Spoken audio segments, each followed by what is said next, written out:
guys, welcome back to my channel. I'm Christine here at the Freckled Princess, and today we are talking about Disneybounding. So before we get into it, make sure if you love my videos to subscribe, give it a like, leave a comment, let's have a conversation about this video or anything you'd like to see in the future. So talking about Disneybounding. Disneybounding is probably my favorite thing that I have ever started, ever. It allows me to combine my passion for fashion and Disney. So Disneybounding, if you don't know what it is, or you are barely getting into it for the first time ever, which is something that I started only about a year ago, it is when you dress like a character using your regular clothes that you would normally wear every day. Normal clothes that I would wear every day would include something like this. Maybe not the kitten ears because, yeah, actually I would. So this outfit is actually the dress that I wore for my birthday. I was clearly dressed very differently than any of my friends. We definitely don't have vintage in common, but that's okay because we respect one another and we love one another, and that is all that matters.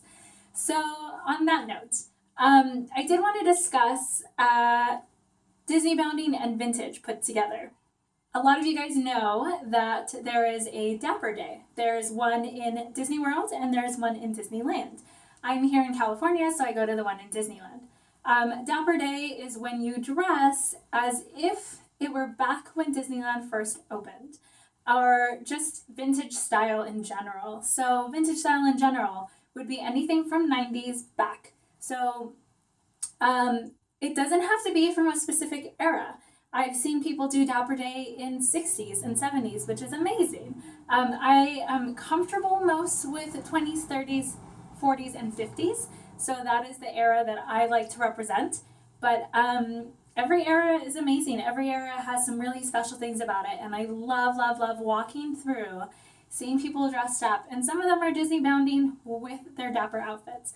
Last Dapper Day I did Wendy Darling, but as captured Wendy, so I created a belt out of rope, cinched in my waist a little bit. It was pretty fun. And then I've got some big ideas for this coming up bound. So my favorite thing about this is that I have been able to combine both things, my fashion and Disney. Naturally, my fashion is vintage. This is how I've dressed forever. More elaborately lately, within the past year, including adding different hairstyles and different makeup. But there is no right or wrong way to do Disneybounding. It is however you feel comfortable. So your normal clothes, whether that's jeans and a t-shirt, leggings, Converse, high heels, boots, whatever you want, vintage, it is your style put into that character. I love, love, love that I'm able to do that. I love that there's a community of vintage girls who love Disney, and I am involved with them in creating bounds together, in walking around the park, in conversations on Instagram, on Facebook. So Disneybounding is pretty phenomenal. I'm forever thankful for it because last year when I started getting into it, it allowed me to branch out when I was going through my depression and find a way to have an instant connection with somebody else who loved Disney and who loved like just Disneybounding. And it allowed me a moment to connect with others that I normally wouldn't have connected with. For example, when I walk around the park, if I see somebody Disneybounding, whether they are dressed in vintage or not, if I recognize a Disneybound, and this may have happened to a few of you, that when I've seen you, or when you're in the park and someone else sees you, or you recognize someone else, you do the, oh my God, she's dressed like Mickey Mouse. I love your bound. Just as you're walking over here, I love your bound. And I can't tell you how exciting it is for someone to recognize not only what character you are, but to go out of their way to tell you that they love what you're doing. There is something really special about having an instant moment with somebody, even if it's for a second. It's really nice to be recognized.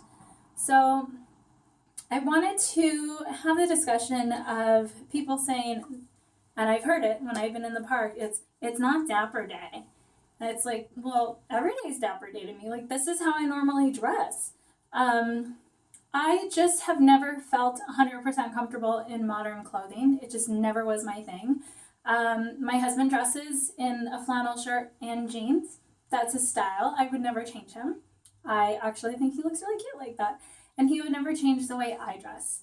So in this community, whether it is Dapper Day or not, whether it is pajama day in the park, leggings day, jeans day, however you choose to express yourself, however someone chooses to express themselves, follow Cinderella's lead. Have courage to be who you are, to represent who you are, and be kind, not only to yourself, but to others. Another thing that I've noticed is people being told that they can't Disneybound or dress like a specific character because they are not the same color skin. I'm Mexican. This is my winter shade. I am tan. And up until 8 months ago, I didn't have anybody that I could look at on the Disney screen and go, hey, she looks like me. So I had to find another way to connect with the characters. And honestly, I never saw color anyway. But I love Meg. She's sassy, she's fiery, she's independent, she's strong. Like, that girl is me. Like, to a T. And if somebody told me, Christine, you can't Disneybound her because you're Mexican, I don't even know how I would handle that. So it's really disheartening to see people get upset when a Caucasian person dresses like an ethnic character. Princess Tiana should not be off bounds because you are white or Mexican or Asian. Mulan should not be off bounds. If you relate to her and she is your soul sister, you dress like her. Go for it, girl. Put on the cute little outfit, sashay through the park. Be that character. Dress like that character. Represent who you are inside as that character. Do what you want to do. Encourage each other. Speak to each other. Nobody's asking for criticism. Nobody likes that. This is a community where people are starting to find themselves and showcase their personalities and their fashion and their love of Disney. And I hate to see when people stomp on that. We need to be loving and caring and kind because that's what Disney is. Disney is a place for us to have that childlike wonder and to be creative and to be joyful and be unapologetically ourselves. So I hope that this video encourages you to continue to do what you're doing because you're amazing and you're beautiful and you're wonderful. And I have a friend who dresses up in these sky-high heels I would never wear just because I would probably die within the first 5 minutes of being in the park. And they sashay through that park. I don't know how, but they do it, and they do it fabulously. So you guys, have courage, be kind, be encouraging to each other, be encouraging to yourself. Listen to people when they give you compliments and try to push away any negative comments because you know what? The rest of the Disneybounding community, we've got you. All right, have a good day, you guys. Mwah. Keep Disneybounding, keep being creative, keep being joyful, and I will see you guys in the parks or on here. Bye.